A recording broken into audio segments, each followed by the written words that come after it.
Bom dia, meus amados, a graça e a paz do Senhor. Hoje vamos estudar o Evangelho segundo João, capítulo 8, versos 47 e 48, que dizem: Aquele que pertence a Deus ouve o que Deus diz. Vocês não ouvem porque não pertencem a Deus. Os judeus lhe responderam: Não estamos certos em dizer que você é samaritano e está endemoniado?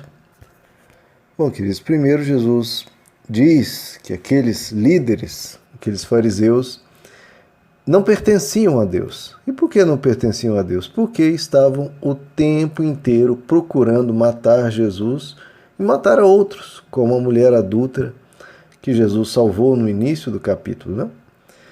Em João 10, Jesus fala uma frase que é belíssima: As minhas ovelhas ouvem a minha voz e eu as conheço, e elas me seguem. Eu lhes dou a vida eterna e jamais perecerão, e ninguém as arrebatará da minha mão. Meu Pai, que me as deu, é maior do que todos, e ninguém pode arrebatá-las da mão de meu Pai. Então é simples, queridos. As ovelhas conhecem a voz do seu pastor e o seguem. Agora, aqueles que não querem Deus, diante da voz de Deus, eles se afastam. E os filhos de Deus são manifestos, queridos. São aqueles que praticam a justiça, são aqueles que fazem o bem, como as cartas de João, que nós já estudamos, descrevem tão bem. E é muito importante notar, queridos, que nós estamos falando aqui de pessoas que criam em Deus e que se diziam seguidores de Deus. Os fariseus aqui eram considerados os santos de sua época, os mais dedicados, os mais fervorosos, e ainda assim estavam querendo matar Deus. Por quê? Porque era uma fé que não era acompanhada das obras que a verdadeira fé produz. Obras de mansidão, de paciência, de amor, de bondade, de misericórdia. Em Tiago capítulo 2, ele descreve muito bem como deve ser a fé do cristão. Ele diz assim: a fé, se não tiver obras, ela é morta.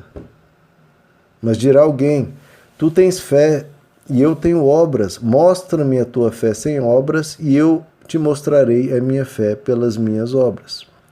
Crês que Deus é um só? Fazes muito bem. Os demônios também creem e estremecem. Mas queres saber, ó homem, que a fé sem obras é estéril? Então, querido, simplesmente crer que Deus existe, você não fez muita coisa, porque os demônios também creem nisso. Agora, tem que saber se você, além de crer em Deus, se você quer e deseja segui-lo e também quer praticar o que ele ensina. Os líderes judeus não queriam praticar o que Deus ensina.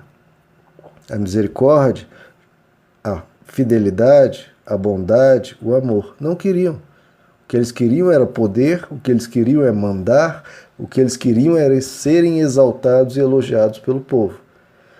E esse não é o princípio. O princípio não é de supremacia, não é de ser superior a todo mundo. O princípio é ser humilde.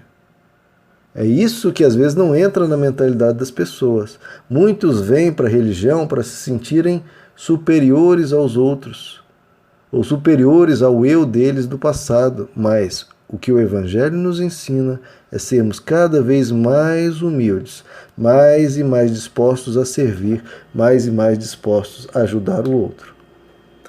E diante dessa afirmação de Jesus, os judeus respondem: Tu és samaritano e está endemoniado.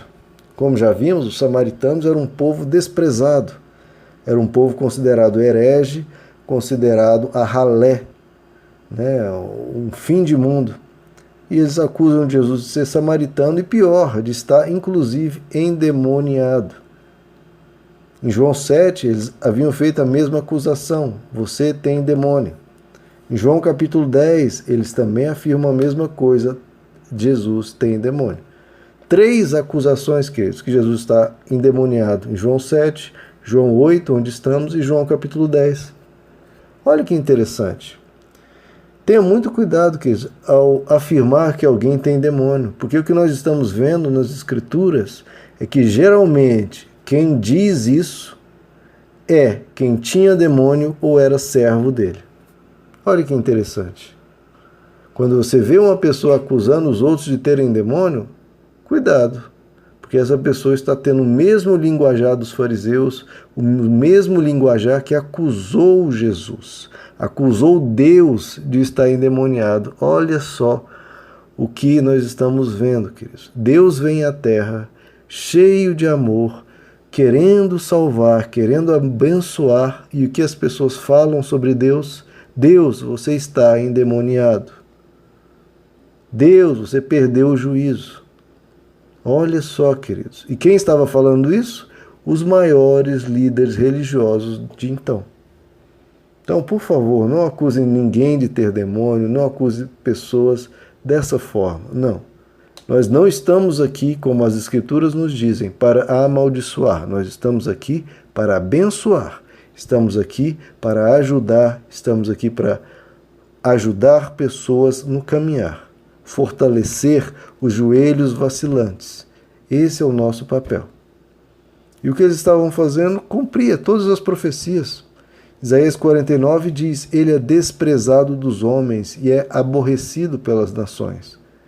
Isaías 53, falando sobre o Messias, diz: ele era desprezado e rejeitado dos homens, homem de dores, experimentado nos sofrimentos.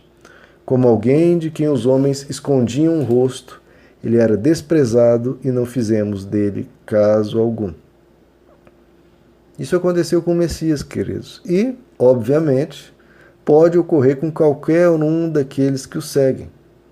Em Mateus 10, Jesus vai fazer essa lembrança, esse aviso. Se chamaram Beelzebu ao dono da casa, quanto mais aos seus servos. Entretanto, não os temais, queridos, não os temais, pois nada há encoberto que não venha a ser revelado, nem oculto que não venha a ser conhecido. Vai ser revelado um dia quem estava seguindo a luz e quem estava seguindo as trevas.